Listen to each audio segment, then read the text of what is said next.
They don't want them to learn. They don't want them to expect more, to hope for more, to demand more.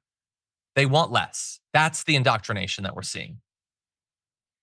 Damn it, we're not going to use the last story. There's not enough time. Why did I have to talk so long about education? Am I going to continue this charade that we're going to do this InfoWars story? I ask you, dear viewer. I have the story on the rundown, which is about some of the potential buyers for InfoWars. Do you want me to try to put it on the rundown tomorrow, or should I just give up and just take it out and do something else tomorrow on Big News Wednesday with Sharon Reed? Do you care about what happens with InfoWars? Anybody? Anyway, future of InfoWars is a 7-second story. Well, no, I don't think it's a 7-second. There's a lot of interesting people on that list. Some of them have a history at TYT, actually.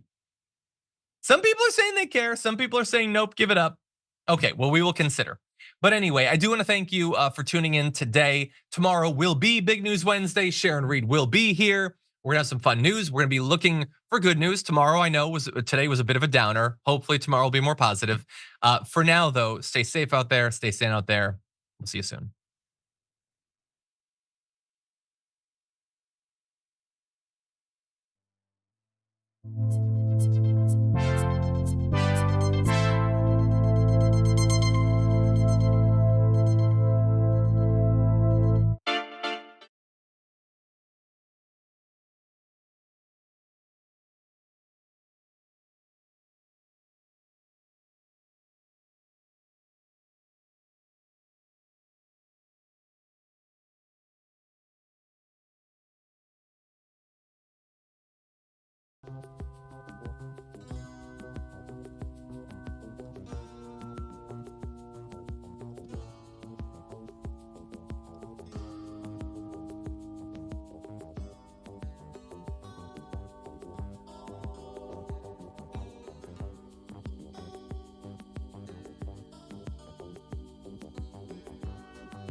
But she said over the course of this, her body gotten.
Welcome.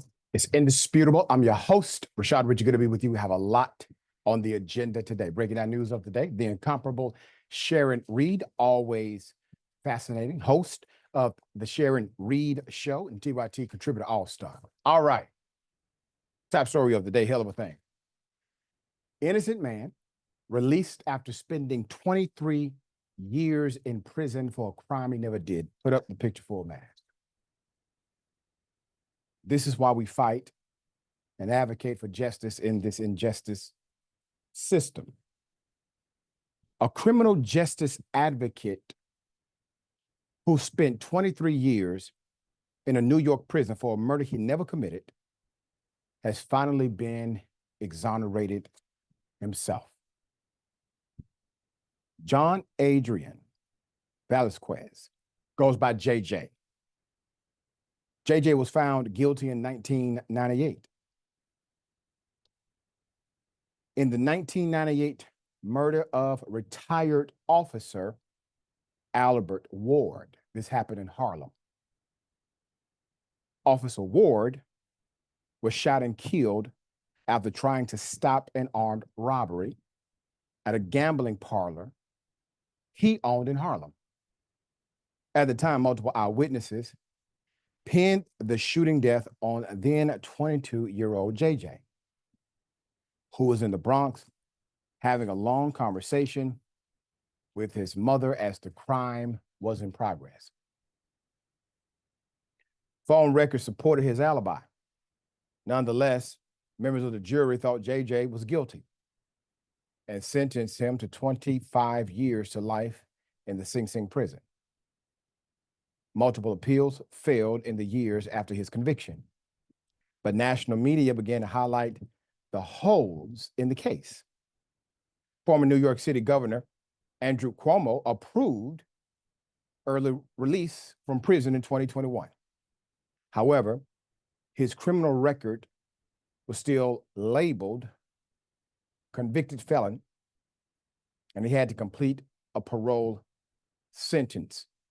So up until this point, what do you have? You have an interplay of the media's role in a transparent and functional government, because the media decided to bring this to the forefront. Why? Because advocates advocated to the media to do so. And some members of that local media and then the national media got involved. It then provided a political leverage to the governor of that time. The governor, not wanting to go all the way to actually resolve this, decided to sign an early release. Somewhat of a political play, but it gets him out of jail, but not out of the convicted status. It wasn't until 2022 when results from a DNA test came in. So that year, the city's newly formed post-conviction justice unit, a lot of these are popping up around America, analyzed DNA and a betting slip from the armed robber who shot Ward. JJ's DNA was nowhere on the slip. The DNA comparison was not available during the 1999 trial, but if it had, definitely it would have significantly impacted the jury's decision. So the Manhattan DA, Alvin Bragg, got involved, and he said this would have likely impacted the outcome. Quote, with the consent of the people, I am granting the petition to set aside the verdict on the grounds of newly discovered evidence. This is what the judge said in the courtroom on Monday. Why? Because it was brought to the attention of the judge via a motion from the DA's office. This isn't a celebration. This is an indictment on the system, JJ said. There are so many people in my life who became the life support for me to be able to breathe when I couldn't breathe myself because my circumstances were too thick. Following the commutation of a sentence, JJ met with President Joe Biden and appeared in the 2023 movie Sing Sing alongside actor Coleman Domingo. While incarcerated, JJ became a paralegal. He also earned his bachelor's degree in behavioral science. He's worked as a teaching fellow under a Columbia University professor. He enlisted inmates in gun violence prevention and youth mentorship programs. He also collaborated with those he was incarcerated with to get their convictions tossed as well. JJ told the New York Times he will continue working for the wrongfully convicted, quote, I left a lot of innocent people behind. He said, I want you to keep that picture up. That is a hero. That is America's finest. That individual is an actual leader. That's a real human being. If you want to be like someone, you be like him. This system showed the worst to him, and he is showing the best to us. Wow.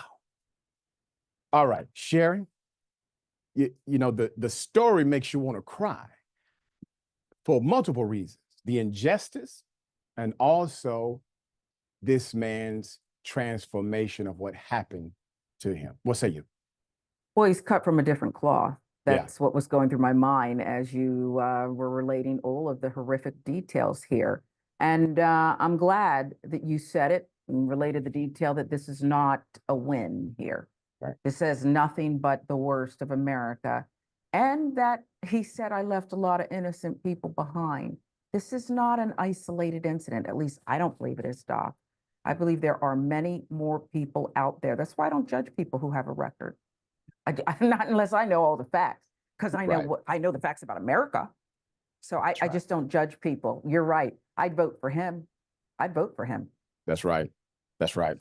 And now that, well, obviously, he can run for president no matter what. But now that his conviction is tossed, he can run for any office he chooses to if he would like to be that. I think he'll be a fine elected representative one day if he chose. All right. A new accuser. Here we go. Put it up for mass. A new accuser claims that Diddy did, in fact, sexually assault him when he was a minor. These are horrific details. All right. Horrific details in the case against Sean Diddy Combs. They have come forward. Attorneys are continuing to try to figure out how to defend it. So his attorneys claim he never sexually assaulted anyone. Sean Diddy Combs has been accused of sexually assaulting a 16-year-old in 1998 now. Combs has been accused of violating a teenage child and sexual assault in 6 new lawsuits filed against him. The lawsuits filed Monday in Manhattan federal court are part of a larger wave of complaints that Combs is expected to face. Texas-based attorney Tony Busby said in September that his firm is representing 120 accusers who he says will bring lawsuits against Combs. More details are coming. In a new company has not been named in the lawsuits against Diddy. Macy's covered up a violent 2008 sexual assault by Sean Diddy Combs at its flagship Herald Square. This is the Manhattan store. This is the project store, multi-million-dollar deal with Combs. That's his clothing brand, Sean John, the new lawsuit alleges. The worldwide department store chain was named as a defendant in one of at least 6 now federal lawsuits, all alleging sexual assaults filed against the entrepreneur in Manhattan on Monday. The 19-page lawsuit is one of 2 filed Monday that names an outside company as a defendant beyond the companies owned by Combs. It was filed on behalf of a John Doe who now lives in Ohio. The plaintiff alleges that he was orally violated by Combs while working in the stockroom of the flagship store. On the day of the attack, Combs entered into the stockroom with 3 armed bodyguards. One or more of the guards struck him. He may have been pistol whipped, he alleges, causing him to fall to his hands and knees. This is according to the allegation. The plaintiff says in the lawsuit that one or more of the bodyguards threatened to then kill him. The plaintiff said Combs demanded he perform oral sex on him, calling him by the name of the company he worked for, Echo, end quote. A trial date has finally been set for the sex trafficking case. Diddy will stand trial on May 5th, 2025, according to the direct date motion. He will be held without bail until then, according to the last ruling on bond.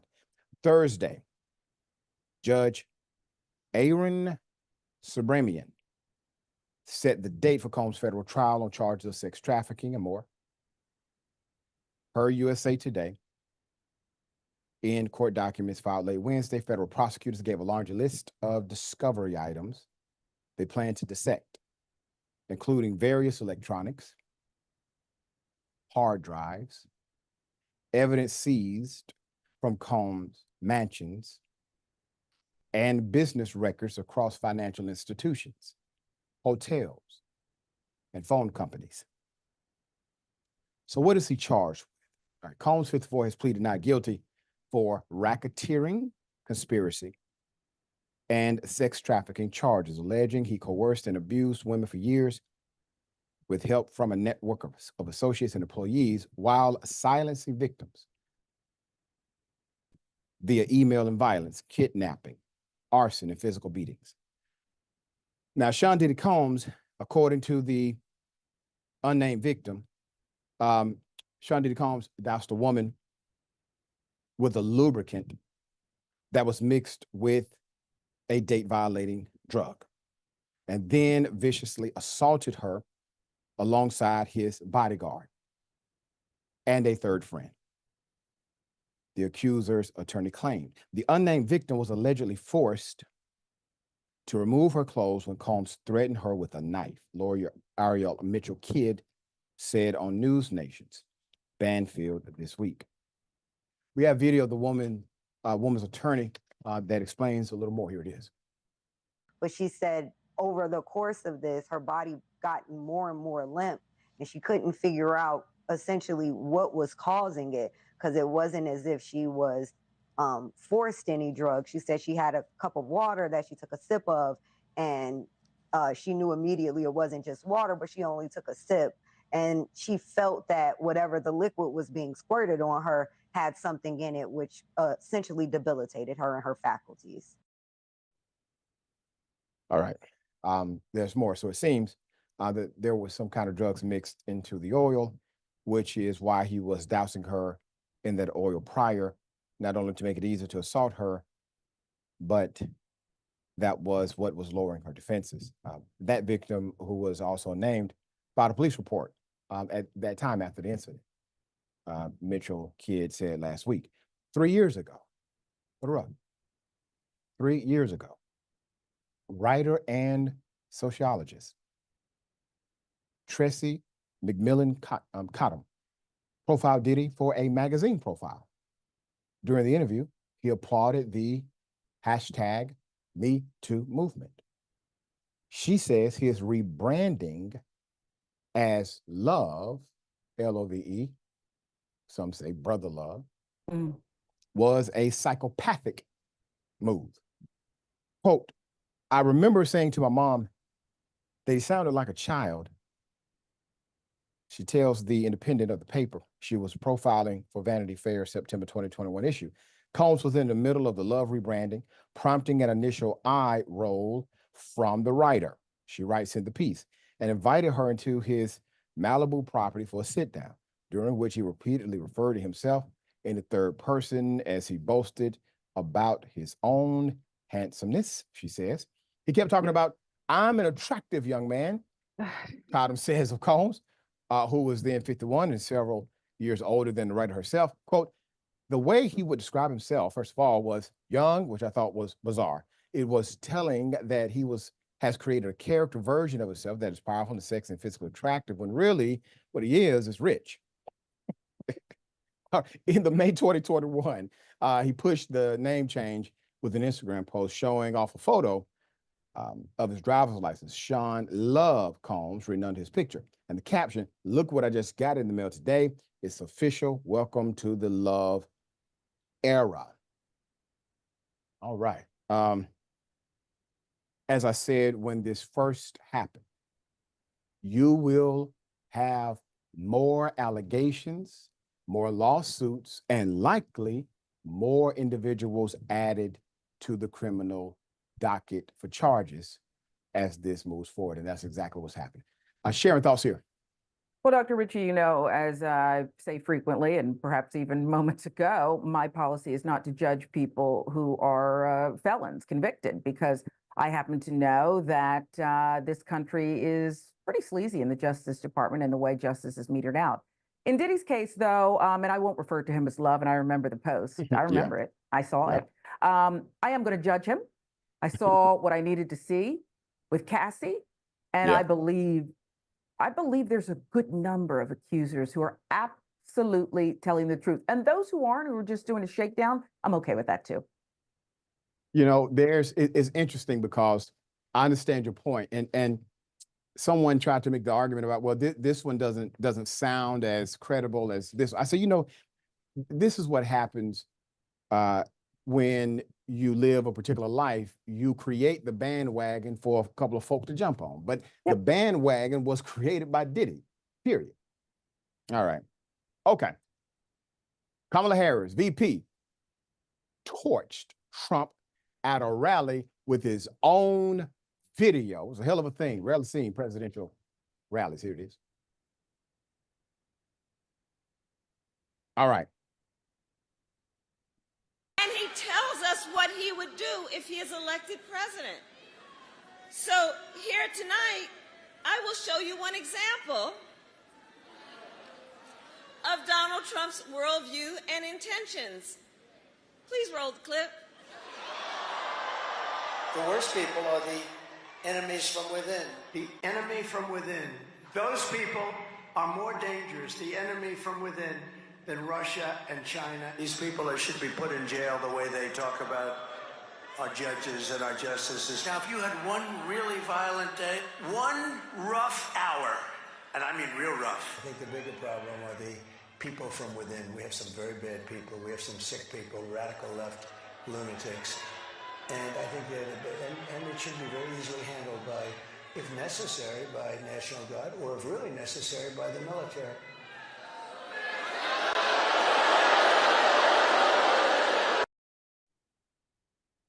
All right. Put it up full mass. Well, Vice President Kamala Harris, now presidential contender, also rolled out a visual aid when she torched former President Donald Trump over his, quote, enemies within, end quote, rant. Video of Trump's own words over the weekend, where he repeatedly suggested using the military against the enemy within. That's talking about American citizens. He's talking about if you disagree with him. This was in Colorado. And again, a lengthy interview on Fox News, Trump made the suggestion again. Meanwhile, what was supposed to be a town hall, instead, Trump stood awkwardly on a stage and listened to music for about 40 minutes. This was on Monday after several rally attendees fainted due to the heat. Trump's rally in Oaks, Pennsylvania was repeatedly interrupted as multiple attendees passed out. As the doctor tended to the fainted attendee, an instrumental version of Ave Maria played while the former president sat with South Dakota Governor Kristi Noem. They were both just sitting there. Quote, "It's so beautiful though, right? Listen to that. It's nice," end quote, said Trump. He's going to be okay. We have nice music. We're together. Not bad. Just minutes after the Q&A finally resumed, it got cut short once again, as members of the audience could be heard shouting, "Medic!" Somebody else has passed out. As a doctor tended to the second person in the audience who fainted, the music came back on. Quote, "I know it's really warm in here. Everybody agrees it's really warm in here. We've got a lot of people who love America," remarked Noem. The former president then played the music again, though this time with different vocals, before declaring, "Let's not do any more questions. Let's just listen to music. Who the hell wants to hear questions, right?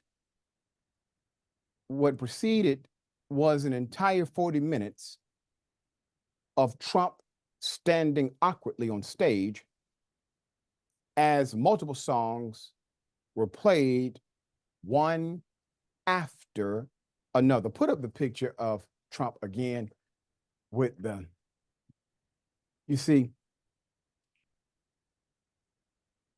that's a cult. Let me tell you something. I love the people of my church. I love my pastor. I'd be damned if I'm standing up for 40 minutes for any song. It's too long. It's ridiculous. Then prior to that, Donald Trump hosted a campaign rally over the weekend. This was in Coachella, California, where thousands of his supporters found themselves stranded after dark. One of the buses that drove them into the desert never came back to pick them up. Many critics accused the Republican nominee of providing only a one-way transportation to the rally, leaving his supporters high and dry without a ride back to their own vehicles miles away.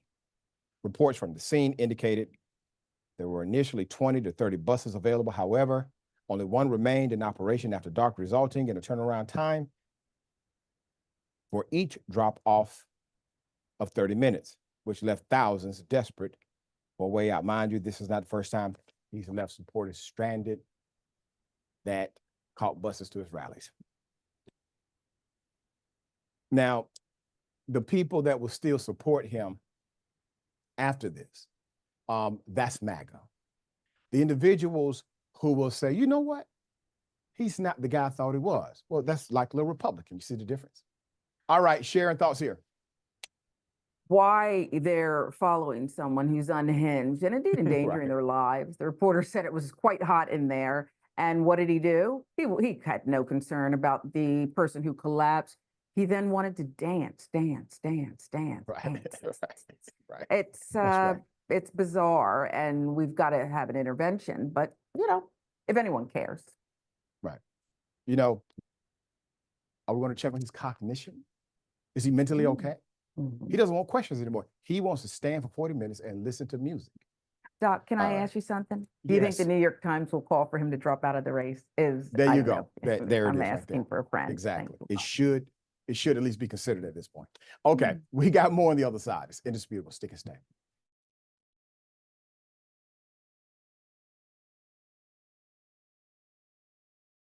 And you're right about your thesis that a wave is coming, and it's not just a Democratic wave, it's an actual progressive wave.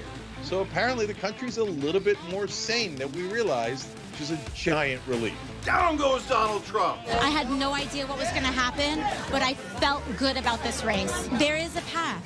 It is possible. They went with the progressive choice, and that shows the clout progressives are beginning to have in real power. Voters have a right to ask questions of any nominee. If we don't have that love there, then love won't trump hate. Official prediction, Joe Biden is going to drop out. Ladies and gentlemen, we did it. Ooh, shots fired. No. Another thing we're done with today is the era of politeness. Absolutely. Thanks for doing such a great job. Please keep it up. Hang tough. Mr. Trump, do you regret anything about what you said about Paul Pelosi? You gotta believe. Because if you don't believe, you have no chance. But if you believe, anything is possible.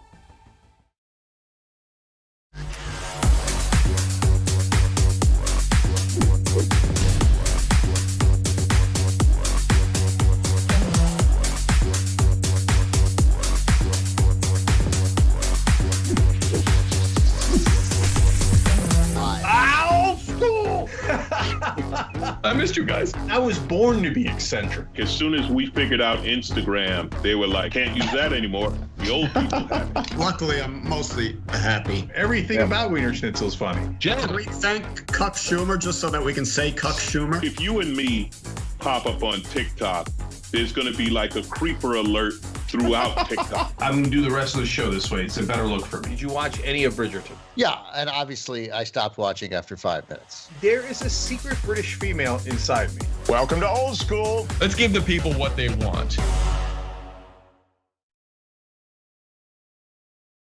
I got pulled in. They told me, hey, listen, Cenk, we're insiders. We are the establishment. People in Washington tell me that they're concerned about your tone. We think that there's a better role for you, and it's not in 6 o'clock. The problem with the mainstream media is they're desperate to get access. They don't challenge the government. They don't challenge power. We're supposed to challenge the government. That's the role of the media. Components that corrupt our politicians, I think, also corrupt mainstream media. It's really difficult for cable outlets to talk about things like income inequality, wealth inequality, when the advertisers that are funding their shows are the same corporations that want to ensure that the same system continues. People watch digital media or new media, they get a completely different message. They focus on the issues that matter or resonate more with the constituency. We need to know one thing. Is the corporate media incompetent? Corporate media, I can't hear you. Establishment press, where are you? I can't hear you. But the media's position I am clear on. Everything is pro-war, so everything is just framed that way. In this case, I mean, war is inevitable, right? I mean, the defense contractors should get a couple more $1 trillion. You ready for the stunning results? Only 6% of people say they have a great deal of confidence in the press. Wakey, wakey, okay? Progressives don't like the media either. You know why? It's the corporate media. Corporate media sounds like a conspiracy. Wait. Who owns you? Multi-billion-dollar corporations, public corporations. Right? You have to fear corporate media because corporations own us. Yeah, that's how it works. Every time you ring the bell below, there's a bell sound that goes off in Donald Trump's mind. Ring the bell. TYT is thankful for all of the support we've received from our audience. I know that we're all living through a dark time. The economy is a mess, the two-party system is failing us, and the threat of climate change is growing. Jake started this company in his apartment, and look where we are today. I've experienced what we can accomplish when we work together. So let's keep moving towards positive change. Join our movement at tyt.com/team.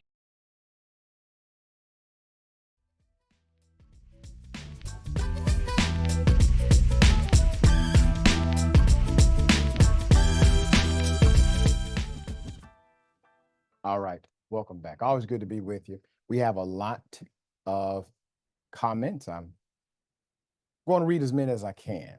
Okay.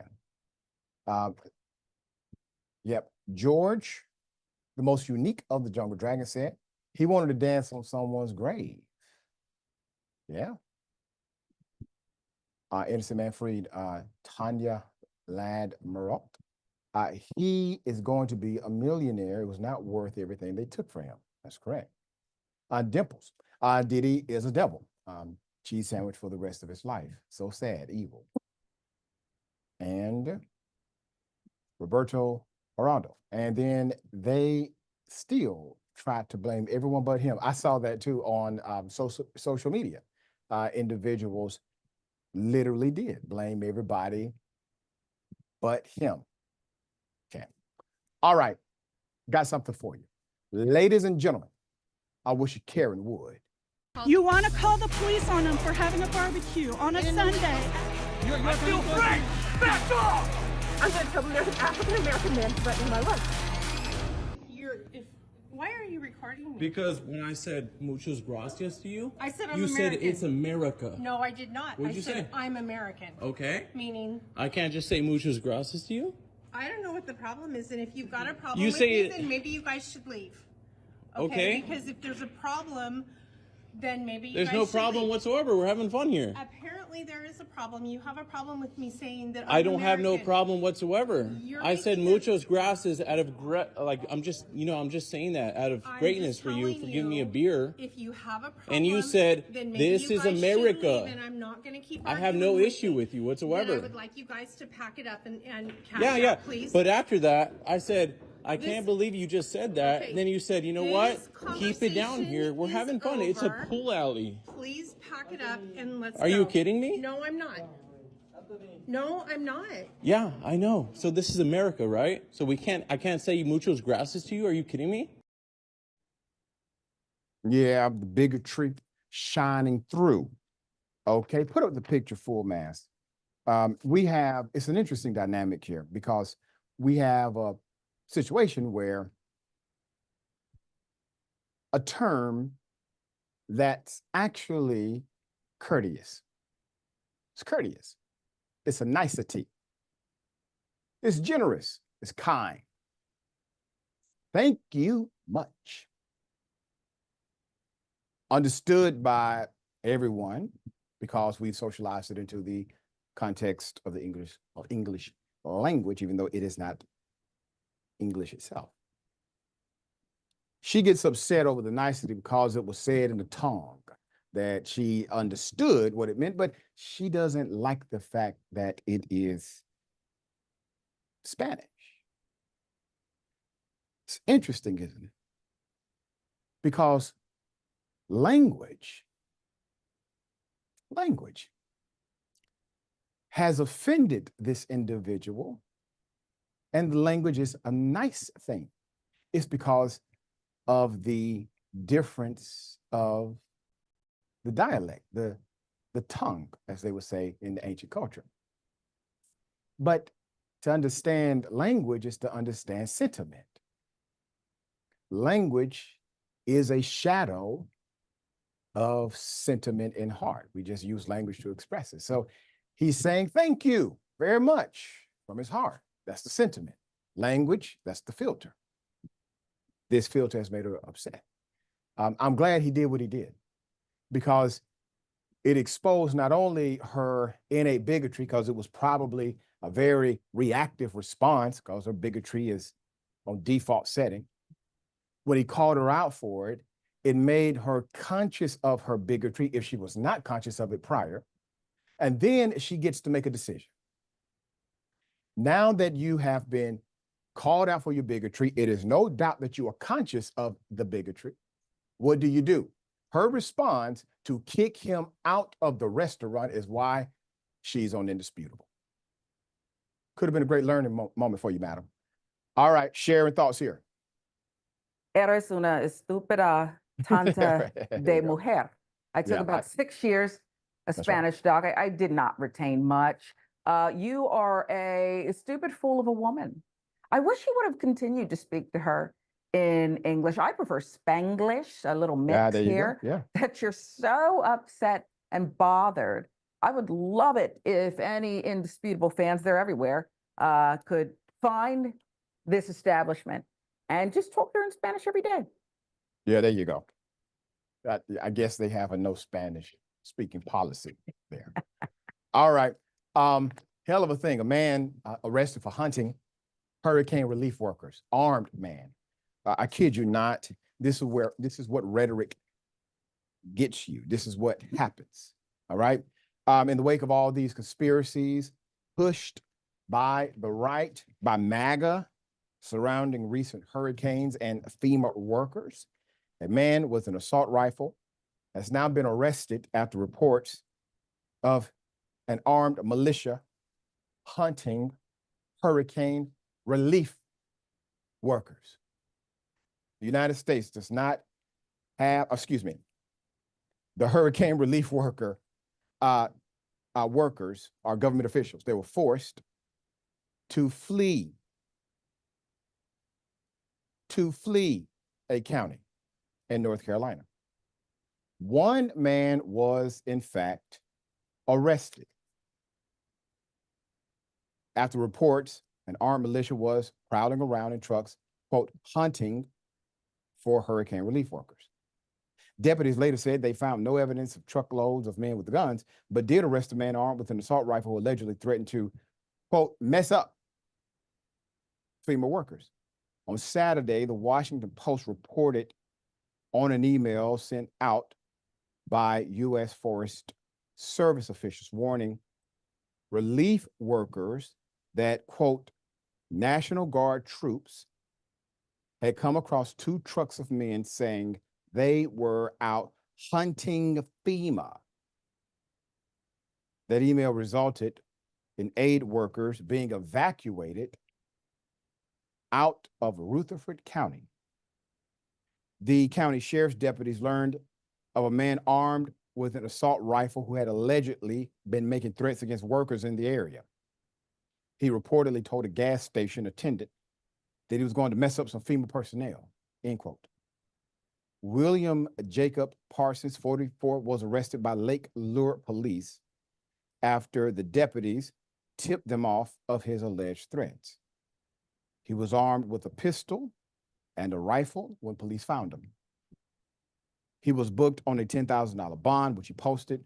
Parsons has since been released. A captain with the sheriff's department said they had investigated the claims about the militia, but determined there's no indication right now that there was a truckload of militiamen and that Parsons had acted alone. MSNBC's Joy Reid blames the fascist groundswell, mainly among white men, for Trump's recent surge in the polls. So here it is. And in many ways, the disinformation campaign is working. Base Republicans today believe everything from Democrats secretly manipulating the weather from a secret base in Alaska to Trump being incapable of losing this election. He's winning in a landslide.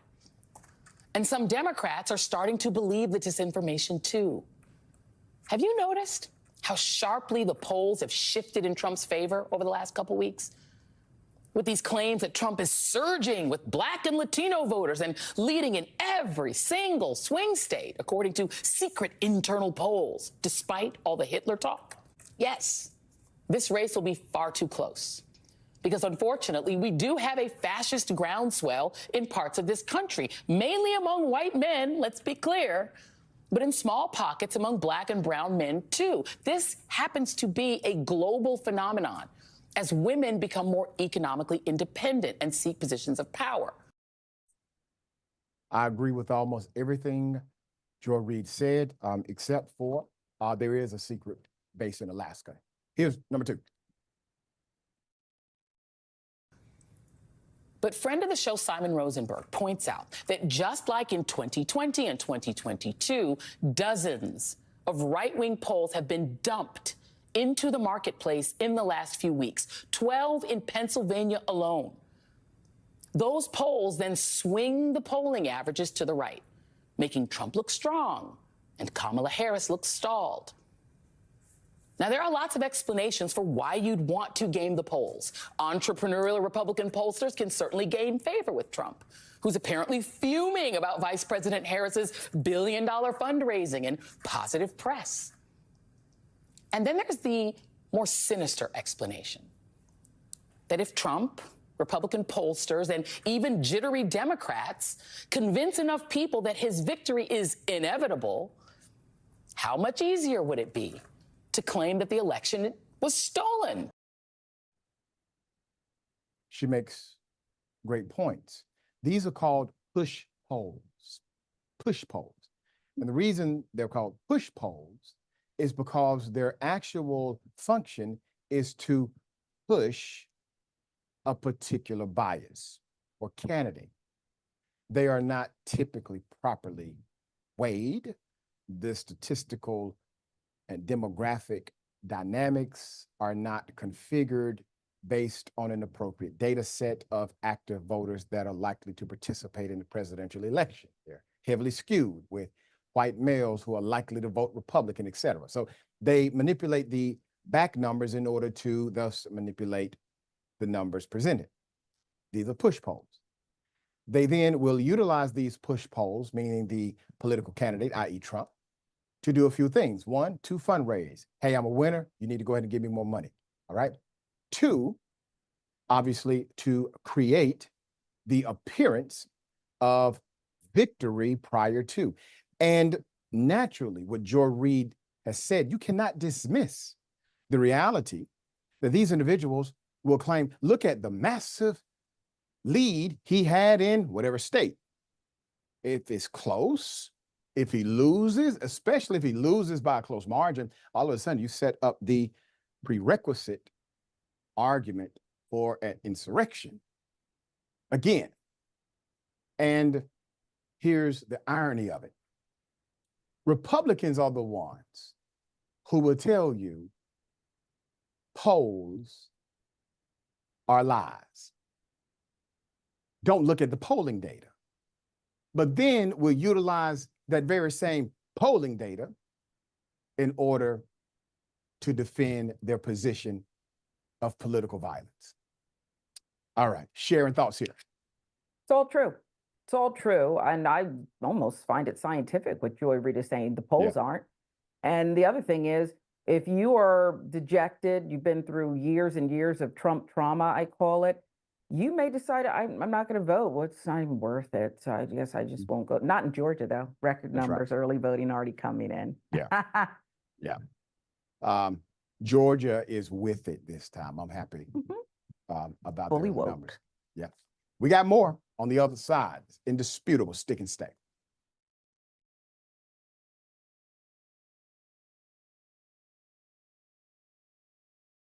Every day, the Young Turks delivers 2 hours of solid, fact-based, timely news and progressive commentary on all the day's most important stories. We keep our viewers informed while also providing perspective and insight on the news we cover, so you understand not only what's happening, but also what's happening behind the scenes, the stories behind the stories. We play musical chairs and put these children in one awful detention facility to the next. That's what's happening at the border. The things that got him banned, he's still spreading, so presumably, I think it's reasonable to say that if you allow him back on the website, he's going to do it again. Any legal voter that we deem not willing to vote for my side shouldn't vote because it'll replace me that's supposed to vote for my side. That's not how voting works. That's not how democracy works. And while many people following today's political news can get discouraged about the direction of the nation and the world, that's not us. At TYT, we're genuinely optimistic about the future, and with good reason.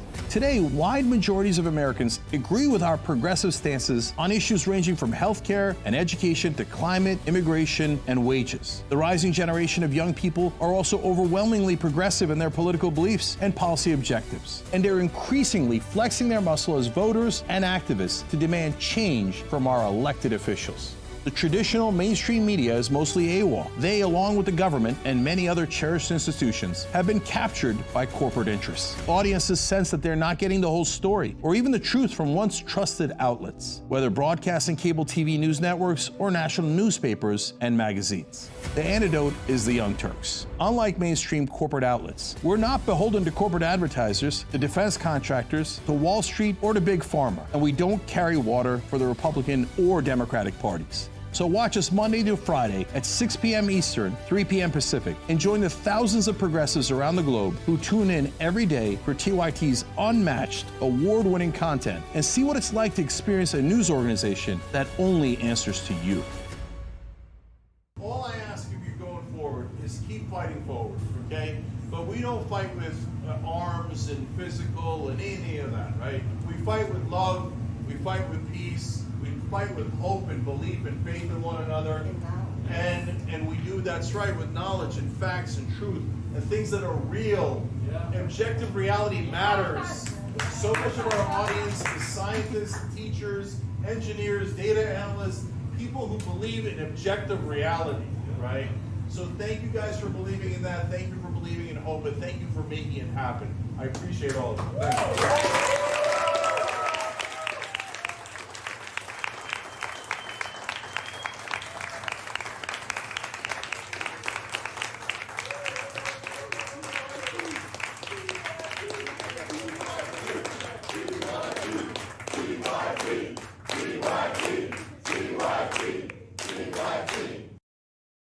TYT is thankful for all the support we've received from our audience.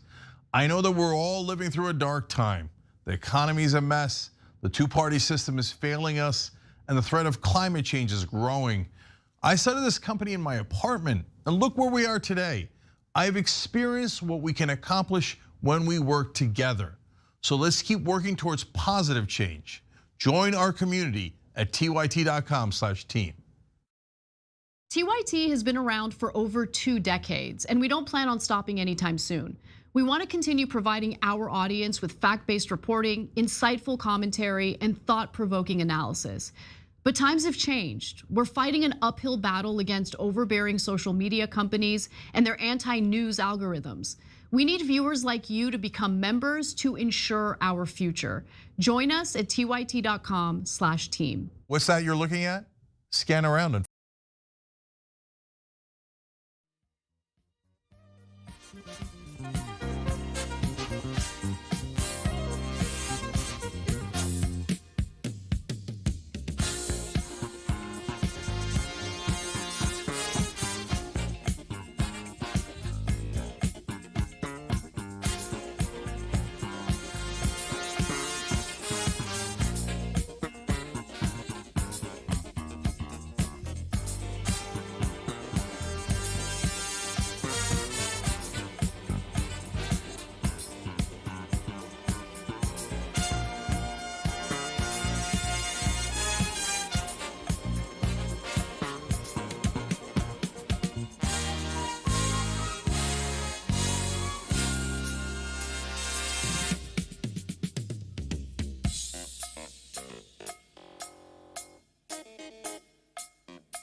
All right, welcome back. A lot of show left. Let me read some of these beautiful comments. Okay. That's right. Dragon. Spanish just as American as English is important. That's right. Dana Manning. She's just mad because she isn't bilingual. You're probably correct. There's maybe some of that in there as well. B. Brown. Been in control for 400 years and still don't want to let go of the wheel. Talking about the man who's hunting FEMA. Federal workers. All right.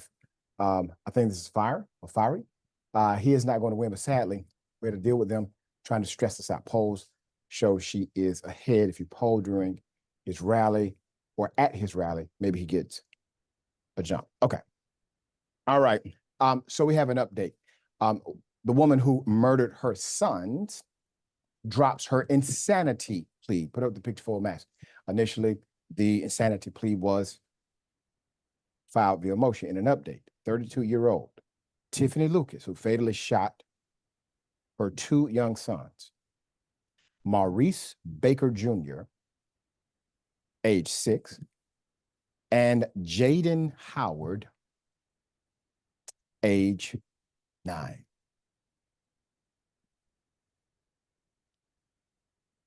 Now intends to plead guilty after previously pursuing a legally insanity defense. As Law and Crime has reported, Lucas was accused of firing 4 shots in 30 seconds, claiming the shooting was an accident and claiming that she was manipulated through Facebook, through the internet, or through Wi-Fi into doing what she did. The Bullitt County Sheriff's Office has said that a neighboring husband and wife saw Lucas lying down in their driveway on the morning of the slayings, and the man called 911 after discovering the shocking scene inside the suspect's home. Lucas had allegedly told the neighborhood or neighbors her, quote, kids were dying, end quote. After Lucas' arrest, a detective testified that she said, quote, I'm in such a bad spot, when she was questioned about the crimes, said, quote, I'm so stupid, and claimed she, quote, would never do anything like this unless someone manipulated me, end quote. Lucas, who reportedly once served a month in jail in a drug possession case, had already raised concerns about her ability to parent. One family friend said, quote, I feel like our system failed them. Jody S. has previously told WDRB, there comes a time when you have to listen to when people try to tell the authorities instead of the authorities putting it away or not wanting to, listen to the family members. SS reportedly said, adding later, and the family is going to blame themselves for the rest of their lives for this day and should not have to. Estes appeared to reference reporting about Darrell Howard, the victim's older brother. telling the media that family members had called Child Protective Services about Lucas in recent years. Quote, "I should have done more," Howard reportedly told WLKY. "If it came to me snatching the boys out of the house, I should have. And I will hold that on my back for the rest of my life. For both of them boys," end quote. Though it seemed that Lucas and her defense team were prepared to build a case that she was not legally sane at the time of the shooting, Bullitt County Commonwealth Attorney Bailey Taylor reported and confirmed to local reporters on Monday that the defendant's lawyer informed the prosecution she intends to enter an open plea Thursday. The lack of a plea deal means that it will be up to the Judge Rodney Burris, to decide the punishment. Under Kentucky law, murder is technically a capital crime punishable by death, life without parole, life without the possibility of parole after 25 years, or 20 to 25 years behind bars. Now, the reason there is no plea deal is not because the defense would not seek it. It is because the prosecution has decided not to hear it. It's typically why you won't have one, which is always an obligation of discretion from the prosecutor. When I tell you this is one of the saddest stories you will hear on this show, and you look at those two beautiful young souls who had nothing but future in front of them, right? Taken away. The rhetoric from the mother trying to get out of a criminal prosecution started with, well, it was accidental, to Facebook made me do it. Now another plea will be entered. Very sad. Sharon, one of the individuals made a good point that there were other people in the family who raised the issue, sounded the alarm, lifted the red flag. But we have these systems in America that are horribly broken. I don't know how else to describe it. And nothing was done. And now we have this correlation and causation connected, and 2 children are dead. What say you? If America wants to have a system and lie and pretend in these different jurisdictions that it's about the best interest of the kids, I guess we could keep doing that and kids can keep dying. But you might want to admit the truth. It's a rigged system. Oh, God. Yes, I used that word. Yeah. That is full of money, grief, and picking sides between adults who generally don't get along or have issues. It doesn't have anything to do with the best interest of the kids. This is so sick, and I'm so sad. Yep. All right. We'll bring you updates as they come. We'll see what happens with the plea. Okay. In Texas, OBGYNs, they want to leave the state. Put it up full mask. This is what you call your bad governing at work. Texas already ranks 50th in the state for women's health outcomes. Now, OBGYNs in Texas want to leave the state for good. Since 2022, Texas has threatened abortion providers with life in prison. And before the total ban, Texas became the first state to enforce the 6-week ban. Now we know the impact of these laws. In September, NBC published the first maternal mortality data from Texas since SB 8 took effect in September 2021, and found maternal deaths in the state increased by a staggering 56%. Do you hear me? 56% from 2019 to 2022, compared to an 11% increase nationwide during the same time period. Now, a new survey out this week shows the state of maternal health in Texas is on track to become worse.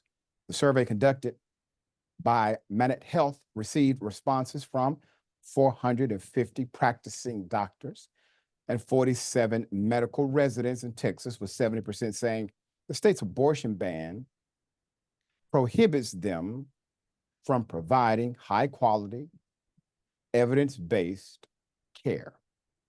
Even more concerning, a fifth of respondents said they've considered leaving Texas, and 13% said they plan to retire early as a result of the abortion ban.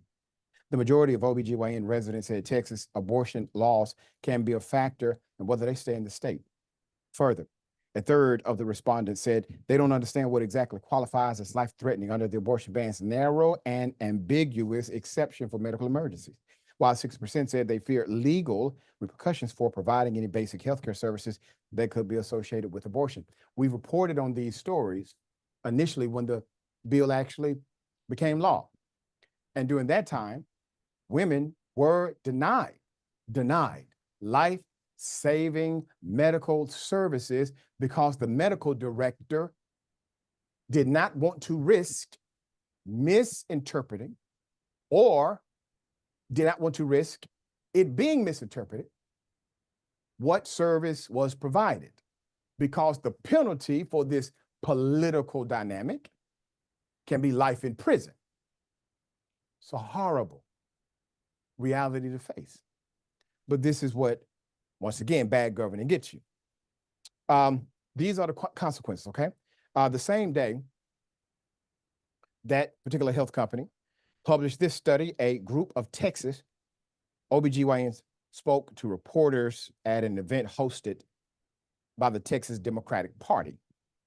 Quote, "We found that maternal mortality is going up. We found that infant mortality is going up." Houston-based OBGYN Dr. Damla Carson said, adding that these are all the results of the state's total abortion ban. Now, here you go.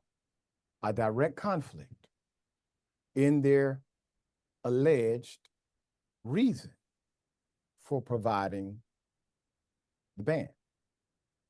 You have more harm, death, and now you have an industry leaving the state. And here's the stat they don't know yet. How many would-be doctors are saying, I'm not going to be an OBGYN because of this law? You see, this is what happened. How do you think we got to the teacher shortage in America? We got there because governments routinely disrespected teachers by way of pay and benefit. And so what happened? Folks stopped going to college to become teachers. And you got a teacher shortage now. So this permeates beyond the statistical data they can read to you now. Currently, more than 45% of Texas counties are classified as maternal care deserts due to the lack of doctors providing parental services and the lack of places to give birth. Unsurprisingly, in a country with the worst maternal mortality rate among wealthy nations, Texas ranks 50th among all states and DC for women's health outcomes, according to a recent study from the Commonwealth Fund. Medical students are less likely to apply for residence in Texas now. Another study from May found U.S. medical students are less likely to apply to residency programs in states with abortion bans, while a survey from December showed 3/4 of future U.S. doctors say abortion bans are a key factor in whether they apply for residencies in Idaho, where abortion is totally banned. The state is in the midst of a maternal care crisis. Since 2022, Idaho has lost a quarter of all OBGYNs, over half of its maternal and fetal medicine specialists, and 3 labor and delivery wards. They no longer have the expertise. Why would more women die? Why would more children die? Because the doctors you have in your state, they don't possess the expertise. That's why. Because your politicians decided to play games with your very life. Now, I want to appeal to every single woman. And frankly, we should appeal to every single human being, because nobody got here without a woman. They don't care. They're killing people, literally, with policy. They don't care. Politics aside, at a point, your humanity has to rise above it. These individuals will be okay with you dying in order for them to maintain a proxy of power. But you actually have the ultimate power. And this is why they manipulate the facts and they manipulate your minds, because they know at the end of the day, you actually hold the power. And so they have to manipulate you so that you can keep giving them power. Don't give people power who don't deserve your respect. Sharing thoughts. I'm just over it, because then once the women die, they condescendingly and callously tell you it's your fault. They said, I had a fight with a Republican friend last week. I hung the phone up on him, who said, well, it's the Democrats who aren't explaining that it's, you're just not explaining the law is adequate. And I have to tell them that, well, doctors who are those experts, as you referenced, Doc, who are being driven out of Iowa, don't want to lose their whole careers. And they have lawyers at hospitals, okay? Yeah, People think the Lincoln Project's ad that it starts out all nice and then says you would have been the best grandfather and everything and la da da da da. And then at the end, it's shocking. But I'm dead, Dad, because you voted for hate is going too far. I don't think it's far enough. Put the fathers who lost a daughter on.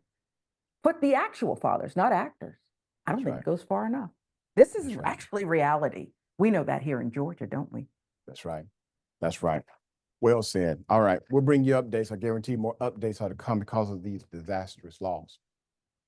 A teenager forced out of school after facing racist bullying put up the school full mask. Parents of a Pennsylvania teenager were just awarded a settlement to resolve a lawsuit that alleged their child endured extreme racist bullying within her school district. A judge recently approved a $50,000 award for the family of a now 17-year-old biracial teen. The teen's parents, Jenna Swisher and Reginald Goldman, filed a lawsuit in 2022 against the Jersey Shore Area School District, alleging their daughter suffered repeated racist harassment while she was in middle school that belonged to the district, the Express reported. The discrimination started in 2018, according to the complaint.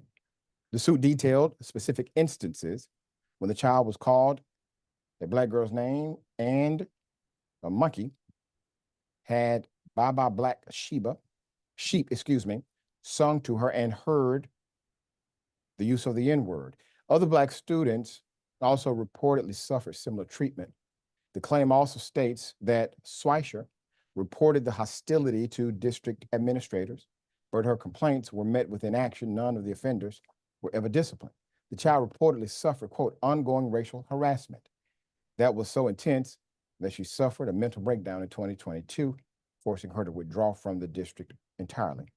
U.S. Middle District Magistrate Judge William Arbuckle approved the settlement on Monday, agreeing with the parents that it was in their daughter's best interest. However, the school did not have to admit liability by settling with the family.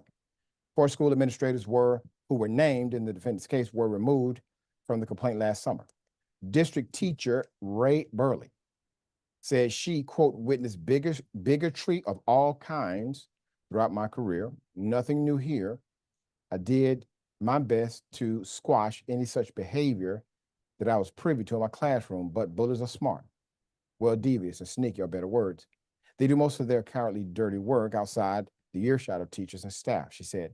We need to ask, though, how do kids learn that disgusting behavior? They aren't born racist.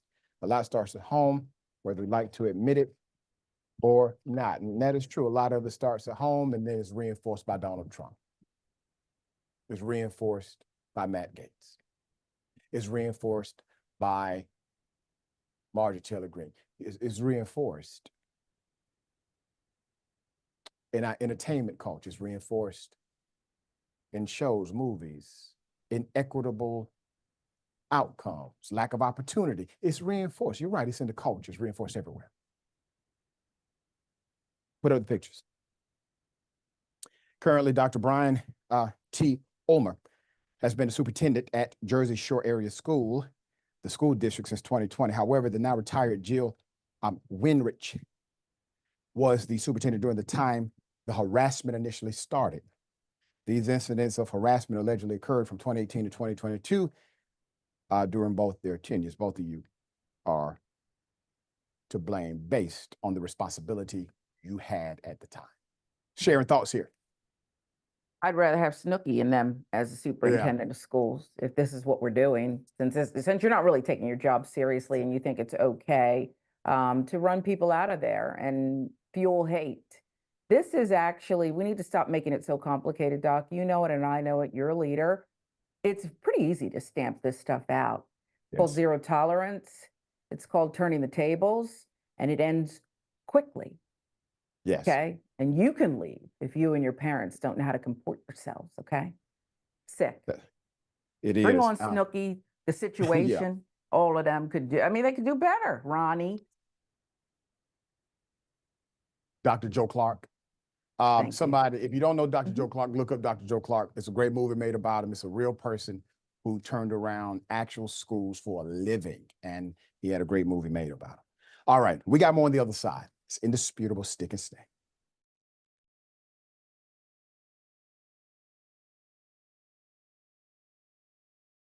Cenk Uygur is not here today, which means that I will be able to talk during the show. No, We'll see. We'll see. Poor Cenk, under the bus. My God, if Jesus came back, how much would the Republicans hate him? Now you have to give away all of your possessions to the poor. Steve King would be like, oh, Weezy. Everyone should be lucky enough to have a John Iadarola in their life. You confused everyone. Okay, sorry. I thought it was pretty clear. Take a break now. You can turn me to Dr. Manhattan as long as I get what Dr. Manhattan's packing, okay? The liberal mom says, Mark Thompson, have you ever thought about doing one of those tapes that soothe people to sleep? Like Mark Thompson reads the phone book. I'd buy it. If you'll buy it, I'll do it. Emilio D'Amelio writes in, John, you are so thick. I love you. That's what he wrote. Pork Chop Express writes in and says John Iadarola needs a new jacket. Whoa. Those 24-inch pythons are about to burst out of his sleeve. Gun, baby. You know, the two people here said that their moms were both in love with you over Beauty and the Beast. Mm-hmm. That's an improvement. I usually get grandmothers. Charlie Turk. No, wait a minute, don't you dare. Chemical castration when we return from the break. I hope that, who they choose for the White House isn't just a borderline Klansman. That's all we gotta hope. That's it. We will settle it. She's cute. I didn't say that about Laura Ingraham. Scandal at TYT. Did Anna comment on my tan yet? No, she hasn't. You're a good boss. But Anna did say that I come in here today with a fresh mind. That's all I'm about. I'm about a fresh mind. I can't with you right now. Okay? She just can't. She can't, but nonetheless, we have to for another 3 hours. I'm back, baby. Let's rip in the Republicans. See, don't miss the live show. That's great. Tell people, if you're a member, you get the whole live show whenever you want, because this stuff doesn't go into any of the clips.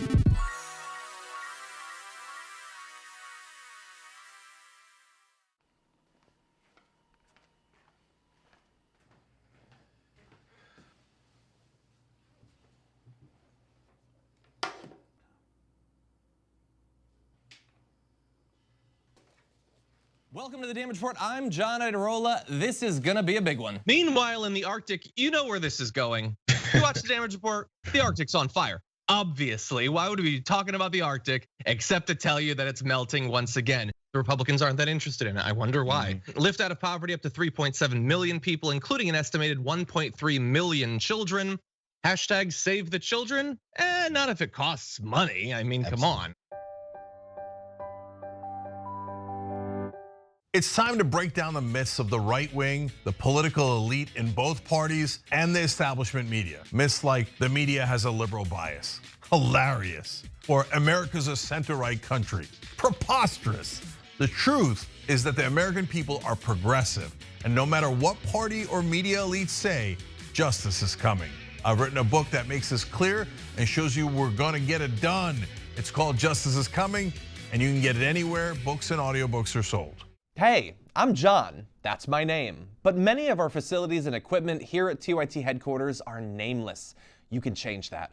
A donation at tyt.com/perks can grant you the naming rights to our stuff.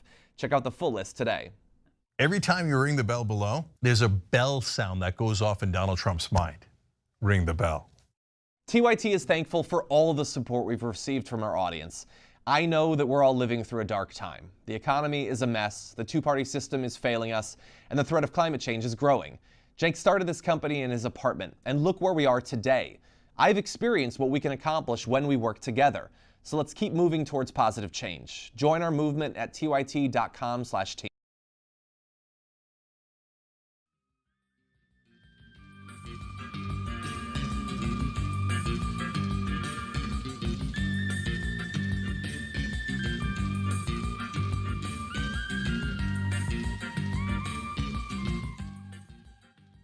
All right, welcome back. Always good to be with you. We have more show to go. Okay. Interesting. Next TYT reporter. If Facebook is telling you to kill your children, maybe turn the computer off, put it down. Maybe go to the park. There you go. You're gonna listen to somebody that tells you to do something like that? Facebook in particular? Come on. Yanni 77. I'm originally from Louisville, Kentucky. This county is just south of the city and is about 1% or less Black. She took them away from their Black family, etc., and they didn't get those kids from her. Yeah, that's correct. And they feel horrible about something they shouldn't have to feel horrible about, because they alerted the proper systems in order to assist. Because if they would have done something outside of their protocol, they go to jail. That's how the system is set up. Dana Manning. I had an abortion in Texas in 2006. Won't be able to do that now. So glad I got out of there in 2007. Right. Bernie the Kiwi Dragon, member for 28 months, we appreciate you. Feels like Texas is running witch trials. Either you die a saint or be subjected to our crazy rules and treatment, or ruin your life. We'll ruin your lives anyway. That's right. Yep. Our Grand Dragon, 41567. They are forgetting if the OBGYNs leave, then there is no care for women when they are pregnant and they will lose more babies. They're not forgetting. They don't give a damn. Not forgetting. They have committee hearings and everything. They know. Love 18 white girl. Women should leave all states with abortion and women's health bans, which watch how those states change their minds real quick. Economic withdrawal would be a great remedy as well. Okay. Workday sends the police to a Black employee's house. Hell of a thing. Put up the company here. A Black Workday employee has filed a race and disability discrimination lawsuit against his employer after the employer sent police to his house. Now, they're saying it was for a wellness check, okay? While he was being treated at a hospital and requested medical leave.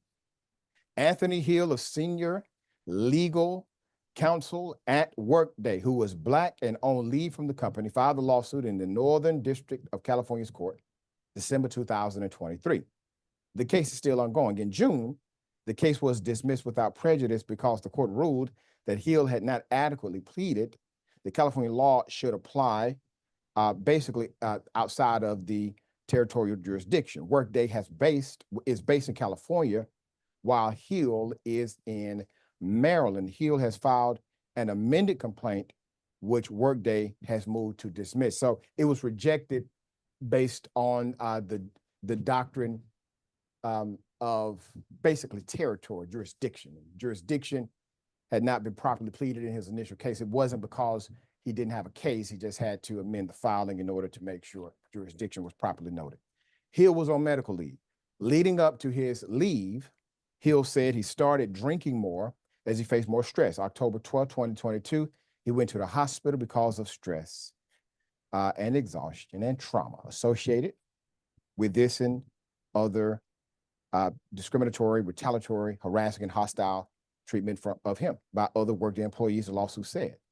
Now, you would imagine that without the police being sent to this man's home, there would be more people who probably took the side of the company. As there's no way this large company is doing all of this to him. I mean, he knows the law. And then they send the police to his house. Now, that day, Hill emailed his manager to inform her he was having a medical emergency and going to the hospital. He also sent a completed leave request form and said he will file the required Family and Medical Leave Act paperwork soon. The following day, his manager replied with information about FMLA and said, "Please don't worry about work and focus on feeling better," end quote. On October 20, 2022, while he was still at the hospital, Workday sent police to his house for a wellness check.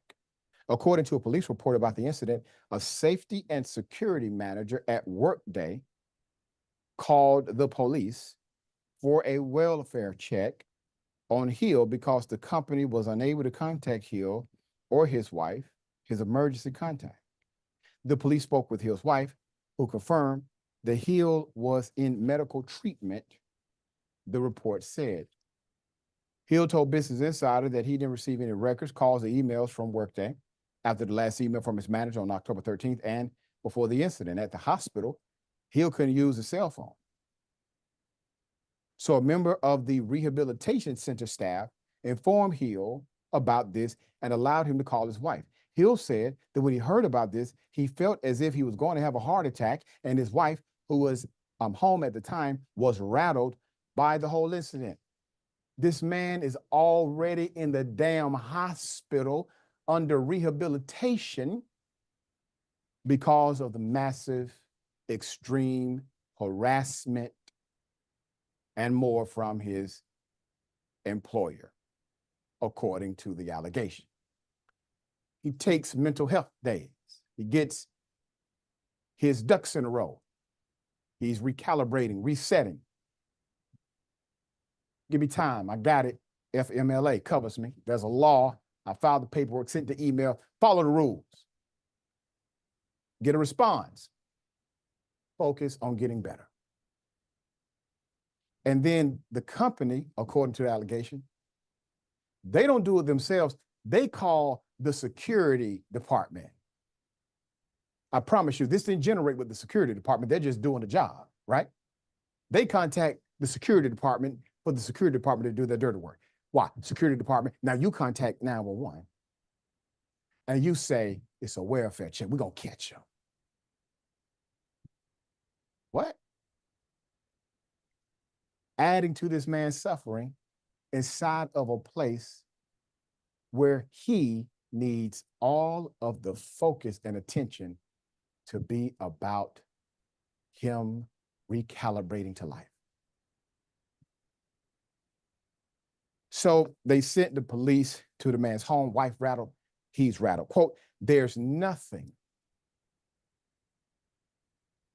they would have thought cops with guns could solve on October 30th that doctors could not have solved.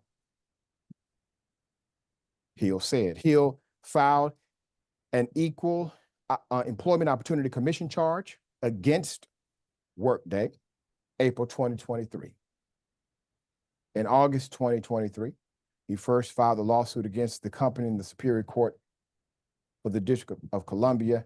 They voluntarily dismissed without prejudice for him to refile. A few months after returning from leave, Hill asked Workday's Human Resources Department in March 2023 for more information on the wellness check. The staff declined to provide him with information or documentation about it. Now, remember, HR, learned this during my MBA studies. HR is not there for you. They are there for the CEO and the board. All right, so believe that. Okay, Sharon, I can't think, one, this is a dumbass move by the company because prior, there's likely no legal liability outside of probably workman's comp, all right? Then when they sent the police to his home, now you possibly have the wife who can claim emotional distress. You definitely have likely significant workplace violations, liability galore. They've made it infinitely worse for themselves, while also, for that day at least, making it worse for him and his wife. What say you? I say I've met this HR person, and I've met that they're all pretty stupid. They don't really have a life outside of work. And I had hoped that as much as I enjoy it, at some point, I Wish a Karen Would segment would be obsolete. There'd be no need for it. I need you to expand it today. A lot of Karens, a lot of Kens working at this establishment. Thank you, California. The case is going to be heard out there. All right. No, okay, Doc. It's an interesting saga. You wonder, you guys are supposed to be smart people. Okay, all right. Sharon, always a pleasure having you on the program. Tell people how they can follow you, check out your great work. Rebel HQ, we're on a roll, so I appreciate that, in the Black Network, and gonna start another podcast soon. So thank you, Doc. Appreciate you always. Appreciate you. Congratulations on that. Always a pleasure you. having you on the program. Remember, take care of yourself, take care of each other, take care of the planet. Remember, the truth is always indisputable.